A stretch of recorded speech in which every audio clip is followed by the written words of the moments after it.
Tanggal 23 Maret, hari ke-83.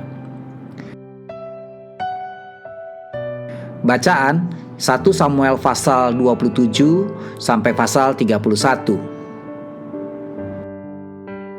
Daud, raja terpilih yang diasingkan. Garis besar. Setelah persentuhan kedua Saul dengan kematian di padang gurun Sib, Daud tidak melanjutkan perburuannya kepada Daud. Tetapi meskipun Saul tidak mengejar Daud lagi, penangguhan hukuman itu hanya sementara. Daud melarikan diri lagi ke Gat di Filistin, yaitu kota kelahiran Goliat. Daud berpura-pura bahwa ia telah membelot ke musuh. Sebenarnya, Daud sibuk menghancurkan benteng-benteng Filistin tanpa meninggalkan satu orang pun yang selamat, sehingga dapat mengungkapkan rencana cerdiknya. Ketika raja-raja Filistin melakukan perang bersatu melawan Israel, Daud nyaris berperang melawan bangsanya sendiri. Daud kembali ke Siklak dan menemukan bahwa kota itu dihancurkan oleh orang Amalek, yang kemudian ia kejar dan kalahkan. Sementara itu, Saul dihadapkan dengan serangan orang Filistin. Karena roh Allah telah meninggalkannya, Saul mencari petunjuk melalui ramalan, yang malah memberikan ramalan kematian dan kekalahannya. Renungan Harian. Dalam bahasa Inggris kontemporer, kata tragedi digunakan secara luas untuk menggambarkan setiap kesulitan yang parah, terlepas dari apa penyebabnya. Tetapi lebih spesifik, tragedi adalah bencana yang dihasilkan dari keputusan salah yang muncul dari karakter yang tidak baik. Dengan definisi ini, kehidupan Saul adalah benar suatu tragedi. Saul memegang banyak janji keberhasilan untuk dirinya sendiri dan untuk bangsanya. Namun, dia berakhir dengan kekalahan dan aib. Semua karena kesombongan dan kemauan sendiri yang menuntunnya untuk memberontak melawan perintah-perintah Allah. Menjadi seorang Kristen tidak berarti akhir pertempuran Anda dengan dosa dan godaan. Dalam banyak hal, menjadi orang Kristen adalah awal dari pertempuran itu. Sebagai seorang Kristen, Anda masih memiliki sifat yang lemah yang dapat diekspresikan dalam tindakan sehari-hari Anda. Anda juga masih memiliki keinginan pribadi yang ingin menguasai hidup Anda. Keduanya ini harus berada di bawah Tuhan Yesus Kristus. Pertimbangkan 4 bidang utama dalam hidup Anda ini, yaitu spiritual, sosial, fisik, emosional. Dan bawalah semuanya itu kepada Tuhan sekarang. Mintalah bantuannya untuk membuat sikap, keputusan, dan tindakan Anda menyenangkannya.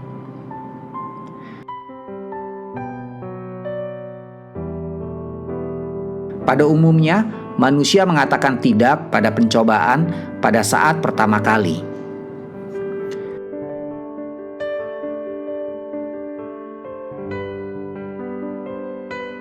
Pendalaman. Melanggar hukum.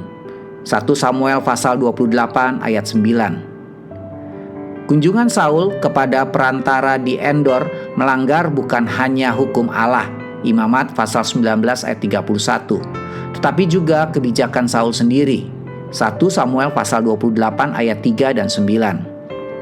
Seperti banyak aspek lain dari pemerintahannya, dia mengakui kebenaran dari luar namun memberontak melawannya di dalam batinnya. Kehidupan raja yang lengkap. 1 Samuel pasal 11 ayat 1 sampai 15. 1 Samuel berakhir dengan nada yang pas. Jika tindakan resmi pertama Saul adalah menyelamatkan Yabes Gilead, 1 Samuel pasal 11, sekarang warga kota yang sama itu memiliki kesempatan untuk membalas kebaikannya setelah ia meninggal. 1 Samuel pasal 31 ayat 11 sampai ayat 13. Amin. Tuhan Yesus memberkati.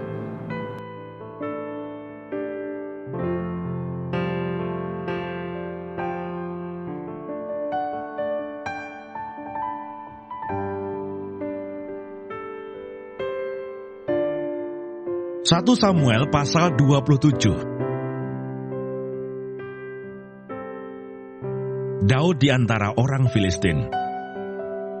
Tetapi Daud berpikir dalam hatinya, bagaimanapun juga, pada suatu hari aku akan binasa oleh tangan Saul.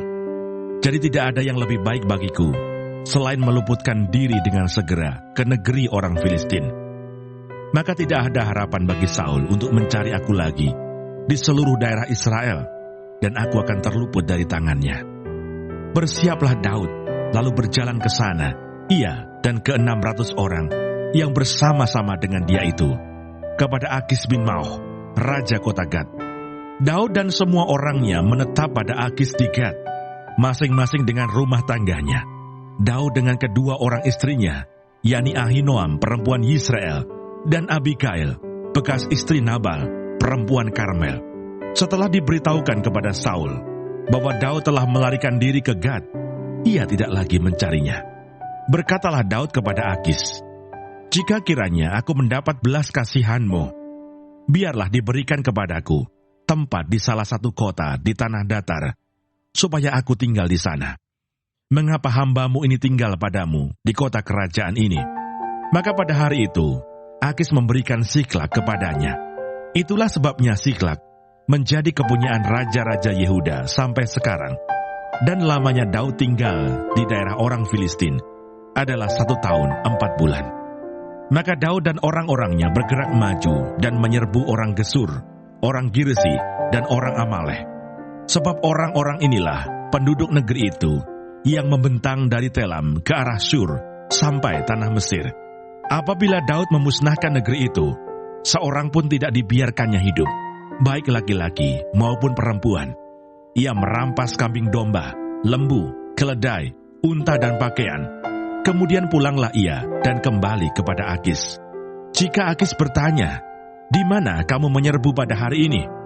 Maka jawab Daud, "Di tanah Negeb Yehuda," atau "Di tanah Negeb orang Yerahmeel," atau "Di tanah Negeb orang Keni." Daud tidak membiarkan hidup seorang pun, baik laki-laki maupun perempuan, untuk dibawa ke Gad. Sebab pikirnya, jangan-jangan mereka mengabarkan tentang kami dengan berkata, "Beginilah dilakukan Daud." Itulah kebiasaannya selama ia tinggal di daerah orang Filistin. Tetapi Akis mempercayai Daud, sebab pikirnya, tentulah ia telah membuat diri dibenci di antara orang Israel bangsanya. Ia akan menjadi hambaku sampai selamanya. 1 Samuel pasal 28. Saul di Endor. Pada waktu itu orang Filistin mengerahkan tentaranya untuk berperang melawan orang Israel. Lalu berkatalah Akis kepada Daud, "Ketahuilah baik-baik bahwa engkau beserta orang-orangmu harus maju berperang bersama-sama dengan aku dalam tentara." Jawab Daud kepada Akis, "Baik, engkau akan tahu apa yang dapat diperbuat hambamu ini." Lalu Akis berkata kepada Daud, "Sebab itu aku mengangkat engkau menjadi pengawalku sendiri sampai selamanya." Adapun Samuel sudah mati. Seluruh orang Israel sudah meratapi dia, dan mereka telah menguburkan dia di Ramah, di kotanya. Dan Saul telah menyingkirkan dari dalam negeri para pemanggil arwah dan roh peramah. Orang Filistin itu berkumpul, lalu bergerak maju, dan berkemah dekat Sunem. Saul mengumpulkan seluruh orang Israel, lalu mereka berkemah di Gilboa. Ketika Saul melihat tentara Filistin itu, maka takutlah ia dan hatinya sangat gemetar. Dan Saul bertanya kepada Tuhan, tetapi Tuhan tidak menjawab dia, baik dengan mimpi, baik dengan Urim, baik dengan perantaraan para nabi. Lalu berkatalah Saul kepada para pegawainya, "Carilah bagiku seorang perempuan yang sanggup memanggil arwah, maka aku hendak pergi kepadanya dan meminta petunjuk kepadanya." Para pegawainya menjawab dia, "Di Endor ada seorang perempuan yang sanggup memanggil arwah." Lalu menyamarlah Saul. Ia mengenakan pakaian lain, dan pergilah ia dengan 2 orang. Ketika mereka pada waktu malam sampai kepada perempuan itu, berkatalah Saul, "Cobalah engkau menenung bagiku dengan perantaraan arwah, dan panggillah supaya muncul kepadaku orang yang akan kusebut kepadamu. Tetapi perempuan itu menjawabnya, tentu engkau mengetahui apa yang diperbuat Saul, bahwa ia telah melenyapkan dari dalam negeri para pemanggil arwah dan roh peramal.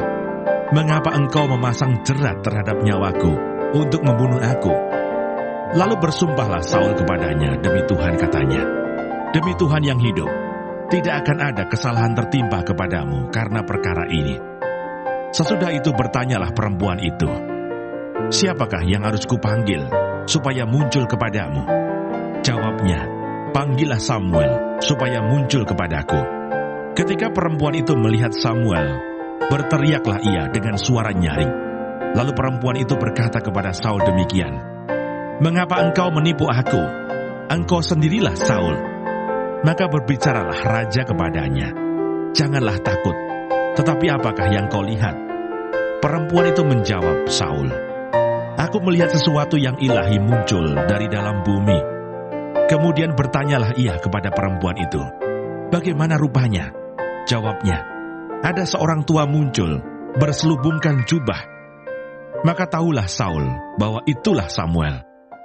Lalu berlututlah ia dengan mukanya sampai ke tanah dan sujud menyembah. Sesudah itu berbicaralah Samuel kepada Saul, mengapa engkau mengganggu aku dengan memanggil aku muncul? Kata Saul, aku sangat dalam keadaan terjepit. Orang Filistin berperang melawan aku, dan Allah telah undur daripadaku. Ia tidak menjawab aku lagi, baik dengan perantaraan nabi maupun dengan mimpi. Sebab itu aku memanggil engkau, supaya engkau memberitahukan kepadaku apa yang harus kuperbuat. Lalu berbicaralah Samuel, mengapa engkau bertanya kepadaku, padahal Tuhan telah undur daripadamu dan telah menjadi musuhmu. Tuhan telah melakukan kepadamu seperti yang difirmankannya dengan perantaraanku, yakni Tuhan telah mengoyakkan kerajaan dari tanganmu dan telah memberikannya kepada orang lain, kepada Daud, karena engkau tidak mendengarkan suara Tuhan dan tidak melaksanakan murkanya yang bernyala-nyala itu atas Amalek. Itulah sebabnya Tuhan melakukan hal itu kepadamu pada hari ini. Juga orang Israel bersama-sama dengan engkau akan diserahkan Tuhan ke dalam tangan orang Filistin. Dan besok engkau serta anak-anakmu sudah ada bersama-sama dengan daku. Juga tentara Israel akan diserahkan Tuhan ke dalam tangan orang Filistin. Pada saat itu juga, rebahlah Saul memanjang ke tanah, sebab ia sangat ketakutan oleh karena perkataan Samuel itu. Juga tidak ada lagi kekuatannya, karena sehari semalam itu ia tidak makan apa-apa. Perempuan itu mendekati Saul lalu melihat bahwa Saul sangat terkejut. Kemudian berkatalah perempuan itu kepadanya, lihat, budakmu ini telah mendengarkan permintaanmu. Aku telah mempertaruhkan nyawaku dan mendengarkan perkataan yang kau katakan kepadaku. Oleh sebab itu kiranya engkau pun mendengarkan permintaan budakmu ini. Izinkanlah aku menyajikan kepadamu sepotong roti. Makanlah, supaya ada kekuatanmu apabila engkau berjalan pula. Tetapi Saul menolak dan berkata, aku tidak mau makan. Tetapi ketika para pegawainya serta perempuan itu juga mendesak, maka didengarkannyalah permintaan mereka. Lalu bangkitlah ia dari tanah dan duduk di balai-balai. Perempuan itu mempunyai seekor anak lembu tambun di rumahnya. Maka segeralah ia menyembelih itu.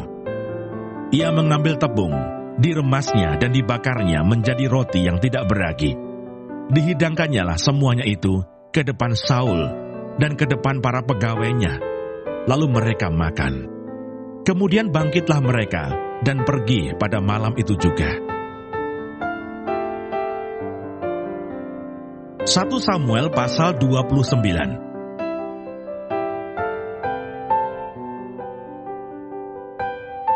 Daud dikirim pulang oleh orang-orang Filistin. Orang Filistin mengumpulkan segala tentara mereka ke Afek, sedang orang Israel berkemah dekat mata air yang di Yisreah. Maka ketika raja-raja kota orang Filistin berjalan lewat dalam pasukan-pasukan 100 dan 1000, dan ketika juga Daud beserta orang-orangnya berjalan lewat di belakangnya bersama-sama dengan Akis, berkatalah para panglima orang Filistin itu, apa gunanya orang-orang Ibrani ini? Jawab Akis kepada para panglima orang Filistin itu, "Bukankah dia itu Daud, hamba Saul, raja Israel, yang sudah 1-2 tahun bersama-sama dengan aku, tanpa kudapati sesuatu pun kesalahan padanya, sejak saat ia membelot sampai hari ini?" Tetapi para panglima orang Filistin itu menjadi marah kepadanya, serta berkata kepadanya, "Suruhlah orang itu pulang, supaya ia kembali ke tempat yang kau tunjukkan kepadanya. Dan janganlah ia pergi berperang bersama-sama dengan kita, supaya jangan ia menjadi lawan kita dalam peperangan. Sebab dengan apakah orang ini dapat menyukakan hati tuannya, kecuali dengan memberi kepala-kepala orang-orang ini? Bukankah dia ini Daud, yang dinyanyikan orang secara berbalas-balasan sambil menari-nari demikian? Saul mengalahkan beribu-ribu musuh, tetapi Daud berlaksa-laksa." Lalu Akis memanggil Daud dan berkata kepadanya, "Demi Tuhan yang hidup, engkau ini orang jujur dan aku memandang baik, jika engkau keluar masuk bersama-sama dengan aku dalam tentara. Sebab aku tidak mendapati sesuatu kejahatan padamu sejak saat engkau datang kepadaku sampai hari ini. Tetapi engkau ini tidak disukai oleh raja-raja kota. Sebab itu pulanglah, pergilah dengan selamat, dan jangan lakukan apa yang jahat di mata raja-raja kota orang Filistin itu." Tetapi Daud berkata kepada Akis, "Apa yang telah kuperbuat, dan kesalahan apa yang kau dapati pada hambamu ini? Sejak saat aku menjadi hamba kepadamu sampai hari ini, sehingga aku tidak boleh ikut pergi berperang melawan musuh tuanku raja." Lalu Akis menjawab Daud, "Aku tahu, engkau ini memang kusukai seperti utusan Allah. Hanya para panglima orang Filistin telah berkata, ia tidak boleh pergi berperang bersama-sama dengan kita. Jadi bangunlah pagi-pagi beserta orang-orang tuanmu ini yang datang bersama-sama dengan engkau. Bangunlah kamu pagi-pagi, segera sesudah hari cukup terang bagimu, dan pergilah. Lalu bangunlah Daud dan orang-orangnya pagi-pagi untuk berjalan pulang ke negeri orang Filistin. Sedang orang Filistin itu bergerak maju ke Yisrael." 1 Samuel pasal 30.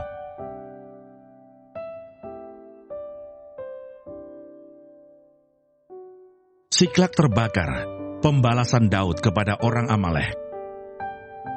Ketika Daud serta orang-orangnya sampai ke Siklak pada hari yang ketiga, orang Amalek telah menyerbu tanah Negeb dan Siklak. Siklak telah dikalahkan oleh mereka dan dibakar habis. Perempuan-perempuan dan semua orang yang ada di sana, tua dan muda, telah ditawan mereka dengan tidak membunuh seorang pun.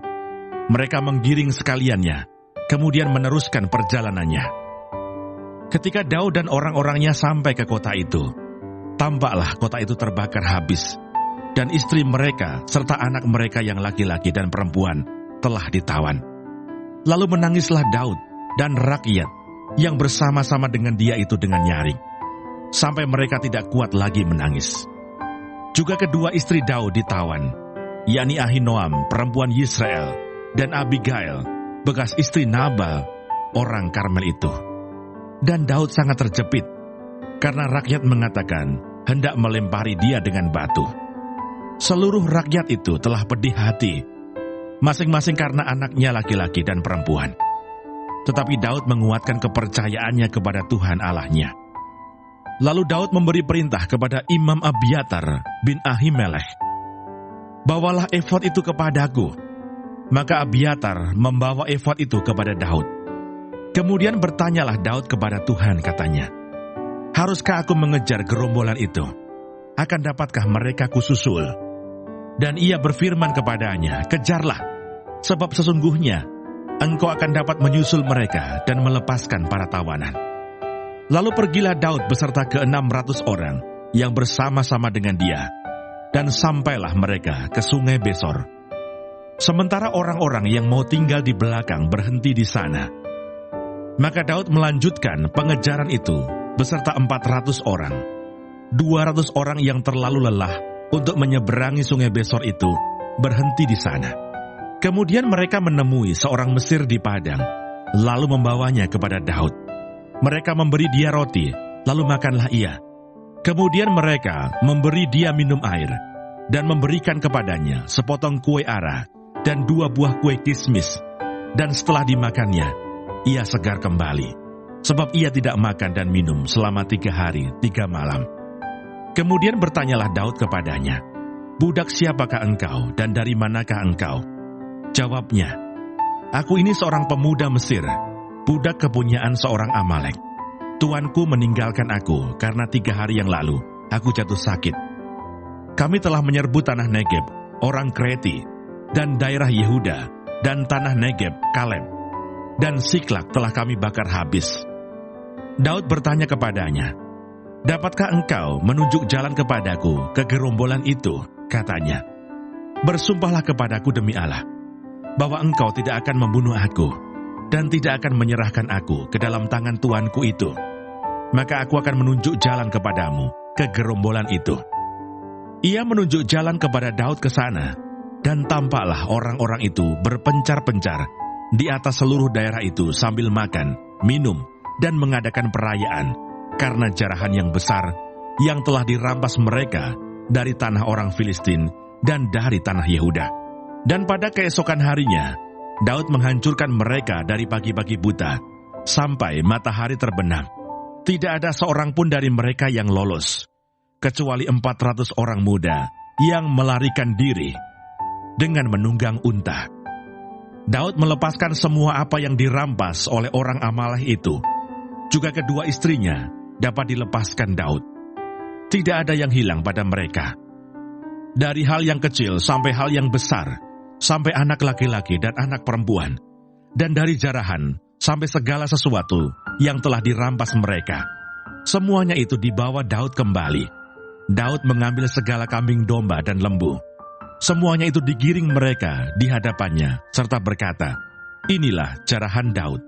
Ketika Daud sampai kepada ke-200 orang yang telah terlalu lelah untuk mengikuti Daud, yang telah dibiarkannya tinggal di dekat sungai Besor, maka keluarlah orang-orang ini menyongsong Daud dan menyongsong rakyat yang bersama-sama dengan dia. Daud mendekati orang-orang itu dan memberi salam kepada mereka. Kemudian mulailah berbicara semua orang jahat dan orang dursila di antara orang-orang yang ikut pergi bersama-sama dengan Daud itu, katanya, "Karena mereka tidak ikut pergi bersama-sama dengan kita, janganlah kita berikan kepada mereka apa-apa dari jarahan yang kita selamatkan itu, kecuali kepada masing-masing mereka, istrinya dan anak-anaknya. Itu boleh mereka bawa, dan biarlah mereka pergi." Tetapi Daud berkata, "Janganlah kamu, saudara-saudaraku, berbuat demikian dengan apa yang diberikan Tuhan kepada kita, sebab Ia telah melindungi kita dan menyerahkan ke dalam tangan kita gerombolan yang menyerang kita. Siapa yang mau mendengarkan kamu dalam perkara ini? Sebab bagian orang yang tinggal di dekat barang-barang adalah sama seperti bagian orang yang pergi berperang. Itu akan dibagi sama-sama. Dan demikian halnya sejak hari itu, dan seterusnya. Hal itu ditentukannya menjadi ketetapan dan peraturan bagi orang Israel sampai sekarang." Daud mengirim pemberian kepada para tua-tua di Yehuda.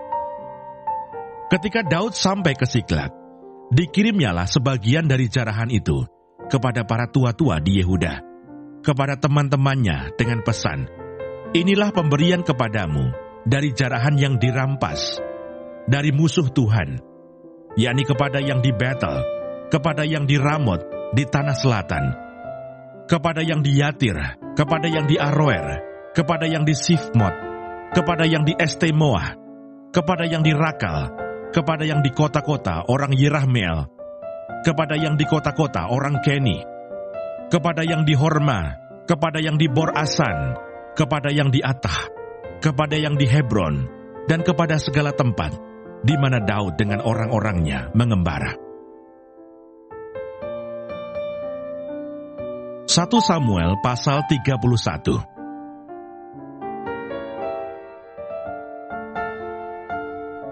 Saul mati. Sementara itu orang Filistin berperang melawan orang Israel. Orang-orang Israel melarikan diri dari hadapan orang Filistin, dan banyak yang mati terbunuh di pegunungan Gilboa.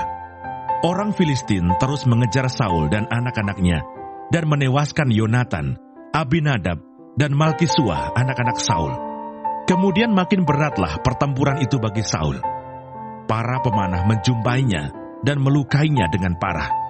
Lalu berkatalah Saul kepada pembawa senjatanya, "Hunuslah pedangmu dan tikamlah aku, supaya jangan datang orang-orang yang tidak bersunat ini menikam aku dan memperlakukan aku sebagai permainan."